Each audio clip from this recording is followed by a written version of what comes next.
Hi, I'm Nina Sher here again today, and I have a very special guest, my son Ben Sher, who is visiting from Los Angeles. Hi, Ben. Hi, I'm so excited to be here. Thank you, and it's great to have you here because we don't get to see you that often. So, why don't you tell us a little bit about yourself and how you got to LA? Okay, well, I graduated high school in Bethlehem and I really wanted to go to a bigger place. So I went to college right near New York City at Sarah Lawrence in Westchester. And then right after college, I moved to New York to work as a journalist, and I stayed there for 2 years. And I really planned to stay in New York for my entire life. That was kind of the life plan from when I was very young. Then I decided to apply to graduate school for film programs, and UCLA, they really kind of lured me there. The faculty persuaded me to join them. So, and the last place I ever thought I'd move was LA. Even though I love the entertainment industry, when you're from the East Coast, I think you just, and a New Yorker, they tell you not to go there. It's the Annie Hall thing. But then I went for school and I actually really came to love it. It was hard at first, but I started to love it. I went through a PhD program, which was very long, 8 years. So I really kind of grew up in LA and really developed my roots there. That's where I met my husband and kind of created a community. And by the time graduate school was over, even though I had planned when I left to just go right back to New York as soon as I was done, I wanted to stay. And in order to get a professor job, you have to leave. You have to go. If you're lucky enough to get a professor job, you have to go to some small town somewhere. And I didn't really want to do that. And I thought it would be interesting to get some hands-on industry experience because I was really trained to teach about film and about TV, not to make it. So I got very lucky, and I got a job working in development at a small production company that specializes in crime and law enforcement media, which was a good timing because that's very popular right now. Everybody loves crime shows. So since I've been working for that company, I've the show that we developed that people have probably seen, it was the case of JonBenet Ramsey on CBS, the show where they resolved the JonBenet Ramsey murder, which Right. I'll plug us. I'm proud to say because of that show, they reopened the case in Colorado.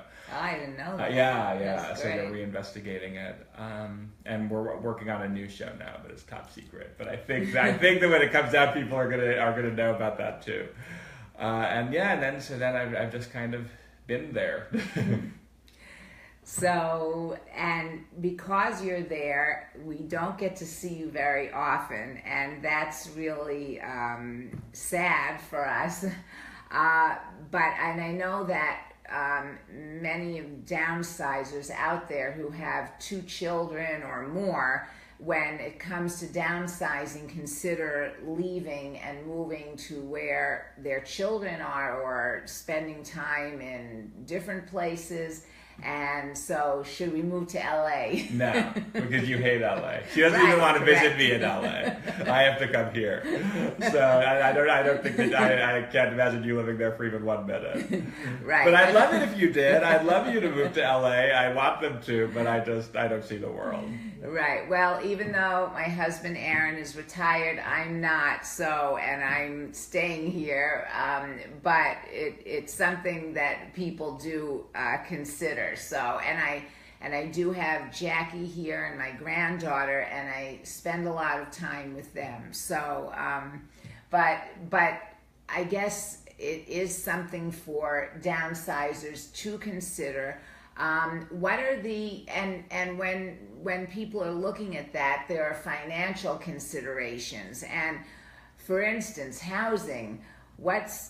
Do you know a typical 3-bedroom house or even 2-bedroom in your area? What would that cost? It's exorbitantly expensive, and I live in a I mostly know about real estate in my neighborhood, which is nice enough, but it's not up to the standards of Del Mar. I don't know that you'd want to live there. I like your neighborhood though. It's called Palms, and it's right near Culver City, which maybe people have heard of. And I know because Jason and I've looked a little bit, that a tiny, dated 2-bedroom house that, from 1920 that maybe was redone in 1970, it's like $1.3 million. Wow. And a teeny tiny weeny awkwardly shaped condo with no walls is like $700,000.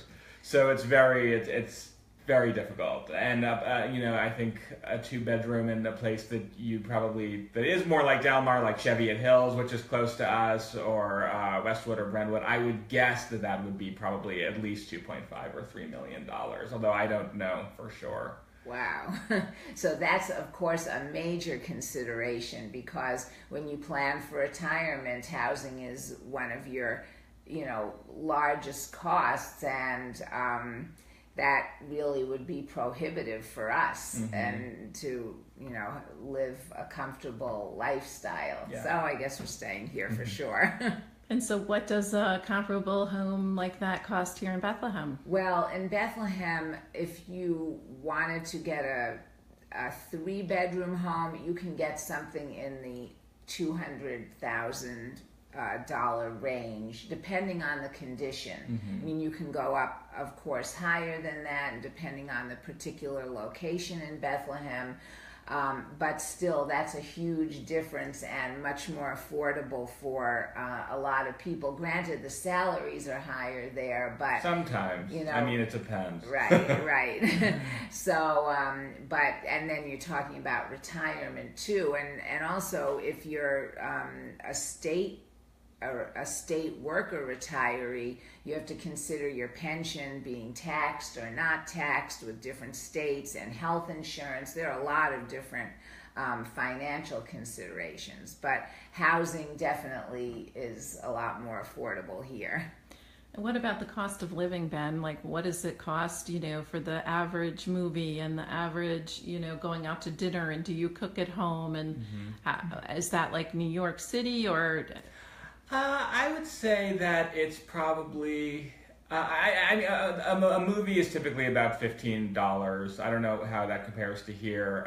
Going out to dinner, there's a huge range, and there was a huge range in New York City too. We usually probably don't spend more than $20 each to go to dinner on an average night, unless we're going somewhere very fancy, But there's a lot of good cheap food in Los Angeles, so that's not a problem. We do cook at home, and groceries are pretty reasonable, especially if you go to Trader Joe's. Although when you've been shopping at Trader Joe's for 7 or 8 years, you really have eaten a lot of every single thing at Trader Joe's. But I would say that I haven't noticed that the cost of kind of everyday food expenses is exorbitant. Really, the problem is the rent, and having a car, because you drive it a lot, you wear it out a lot, so you find that you need repairs, and that can be an expense. Right. You can't pretty much get anywhere there without a car. I mean, you can. People would say you can. For my life, I couldn't. I just couldn't. You need to drive places that the buses take too long to go. But some people can. Right. So that kind of leads into eating out and that type of thing. Made me think of the social aspects of moving to be near your children, because, say, we moved there.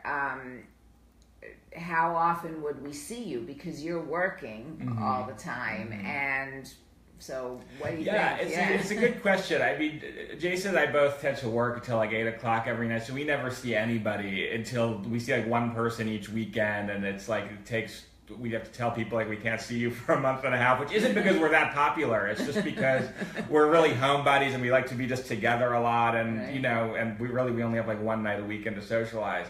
So, but I think because it's you, if you were living right, near me, that it was a quick drive, I think we'd probably see each other more because I just come hang out with you sometimes after work. So probably, maybe like 2 times a week we'd see each other. But, we talk on the phone even now a lot too. So there would be a lot of contact. Jason probably less because he gets home even later than I do. It wouldn't be until late. Because we're working. Right, and you're working all day, so that leads me to the other consideration that people have of what they're really going to do when they move near their children, because you have a community where you've lived for 30 years, you have a lot of social contacts, friends, you may have organizations you belong to in retirement, you may volunteer, and it's probably taken you years to figure out all of those activities that keep you busy every day. So when you move to a brand new place and you only have your children there, it's a a big consideration for what your life will be like. And I do know people who have done that, who have moved near their children, and in the beginning it's okay, the novelty, and then it really, some of them are not as happy as they thought they would be. And but I think maybe eventually they do find a life for themselves, but it does take time. Oh, it always takes, even when, it always takes time. It takes me 2 years. It took me really 5 years to fully feel like I had everything together in LA, but 2 years to even feel like I wasn't miserable there. So I think that's probably a thing for everyone. But especially if you were moving to live with your kid in a big city, I think that you'd find it difficult because it's even harder to find community and to find activities because you have to drive an hour to get practically everywhere because of traffic. I mean, maybe depending on your neighborhood, if you lived in somewhere like Westwood, there would be a lot to do that's close, but it's tricky, and that's something you have to think about. Whereas in Del Mar, everything is close, and that's convenient, and that's great and nice. It fosters community. Right, and I think finding community when you're younger and you have little children and they're in school activities, you find community easily. When you're a student or when you're working full time, those are other ways to find community. But when you're at a certain stage in life, when you don't have those set groups, it is a little more challenging. So that would be a big consideration. So if you're considering moving then, and it's harder to make friends as you get older, what would you suggest? Like, how do you go to the libraries? Do you just, what are some ways that you can try and make friends or maybe it's just the type of thing that you make a decision not to make that move because it's harder to make friends when you get older, but it depends on what your personality is, right? You may shine and really start to be interested in meeting new people. Right, and I do have I know my friend Lisette, maybe you're watching, Lisette, who moved to San Diego to be near her daughter, and now she has a grandson there. So she was able to reconnect with organizations. She's a retired French and Spanish teacher, and she connected with organizations there to do some coaching and some seminars and to teach other teachers. And so I know that she found a community that way, at least one part of a community. Right. So, and she's enjoying her life there a lot. So that's, so volunteer organizations or organizations that related to your former employment or career, those are all options for finding new friends. And what about when you have more than one child, and you, how do you choose? Well, I think the financial considerations are a big factor because they're so extreme. The cost of living is so different from the big cities to places like Bethlehem, or a lot of places in the Midwest and South have lower cost of living. So I think that that may give you boundaries that you may not want, but that are just make the decision easier. So and then the social considerations, and also grandchildren, because right now we have one grandchild, Abby, and we want to be near her all the time, and we do help out with my daughter with Jackie and her family. She's working. Her husband Eric is working full time, and so we try to help out if we can. They do have grandchildren in Los Angeles. They just happen to be cats. And Mom doesn't like cats. We're not Mom doesn't like her grandchildren in Los Angeles. I like them in the pictures. I'm not a cat person or really a dog person, but I do. I do. They like to her see though. pictures They of- want to lick her and sniff her, and when she visits, and she was not feeling it. Sorry, I'm not like that with my human grandchild. So what about though when a child of yours decides to pick up and move somewhere else, because that certainly happens. Like there's no guarantee, right? Right, that's right. So we can stay here, and hopefully Jackie and Eric and Abby will be here. But if they decided to move, then we would have some other considerations. I also think the weather is a big consideration, because I do have many friends who have moved to Florida and stay longer and longer, or the South Carolina, stay longer periods of time, because as you get older, the cold seems to get worse. and the winters are hard, and people worry about slipping on the ice and things like that. So, and then with arthritis, I mean, I hate to mention these kind of, inconvenient things, but some people find the West, Arizona, places like that to be better because of the weather. So that is a consideration, And it's too. a huge difference. I mean, it is. I really do love the sun being out all the time. It makes a big difference in mood. It is much more convenient, not having to wear a million layers, and we'll put on boots. And I mean, I'd be ambivalent to leave that, even though I miss fall and spring. Right. The crazy winter and the humid summer, it's not something that I miss. So what about the holidays? Yeah, I mean, it's really, you miss, we miss We having barely see each other on the holidays. at I hate it. holidays. Yeah. And that really is, not good at all. So, but you can visit back and forth at that time of year, but it's the most expensive time to travel, The worst time to travel.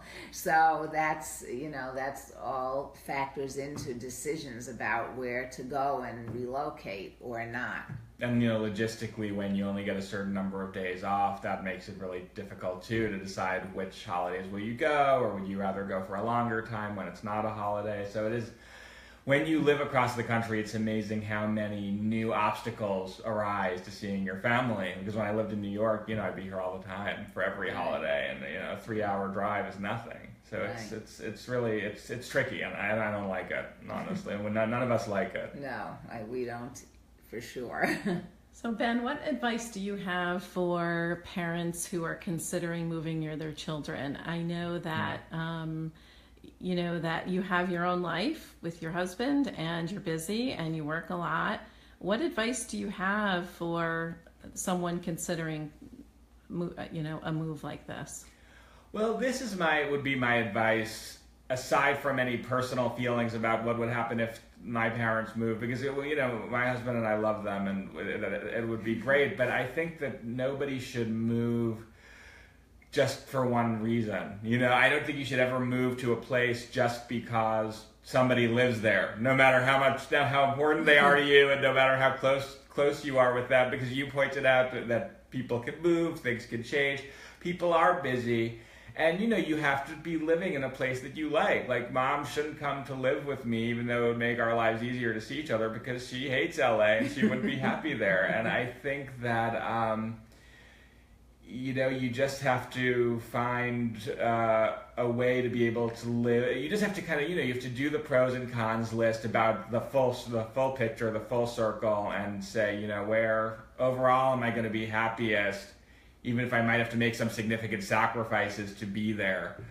I think that would be that would be my advice.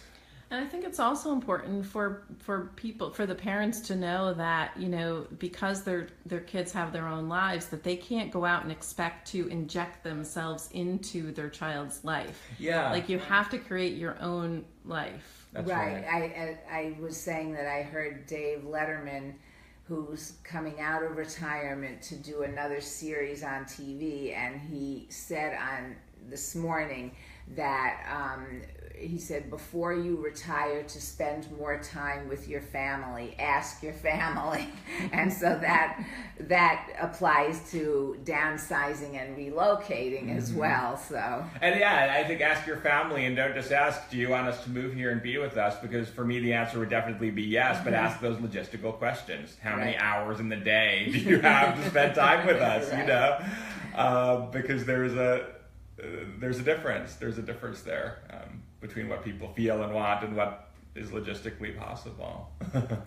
So in the end, Nina, do you think you and Aaron will move to LA? No, I don't think so, but we will try to visit as much as possible, and hopefully you come back here as much as possible. We do have FaceTime, which does help better than the old days. Yeah. So we can do that, and we can meet at different family events around the country, as we're meeting in Denver for a wedding, and just try to make the best of it. So so that's I guess the way it's going to be for now. Okay. And because I'll say, because of FaceTime and the phone, I don't feel like you're that far. You know, we talk all the time, and it isn't the same as being together, but it's not. It doesn't feel like we're out of each other's day-to-day lives. Right, exactly. Well, and you guys have a close relationship. Yes. How many days a week do you talk on the phone? I feel like you're always saying, oh, I haven't heard from you, but I feel like we definitely talk at least 2 to 3 times a week. Would you say that's true? Yes, yes, a text. That's great.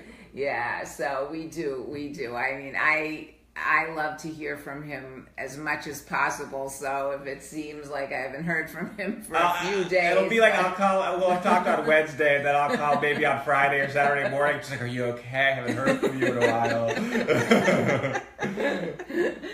Well, it's, we all love our children, and we want to be with them as much as possible. And I feel that way too if I don't hear from them for a while. Sometimes she says, we didn't want to bother you, but I'm like, well, I want to be bothered, so just call me. Yeah. So it was great to talk to you. Thank you for coming on FaceTime Live today with me, and I hope that downsizers and millennials who are thinking about their parents and relocating will find, this conversation helpful, and I look forward to seeing you next time. This is Nina Sher. Thanks for watching today. And Ben.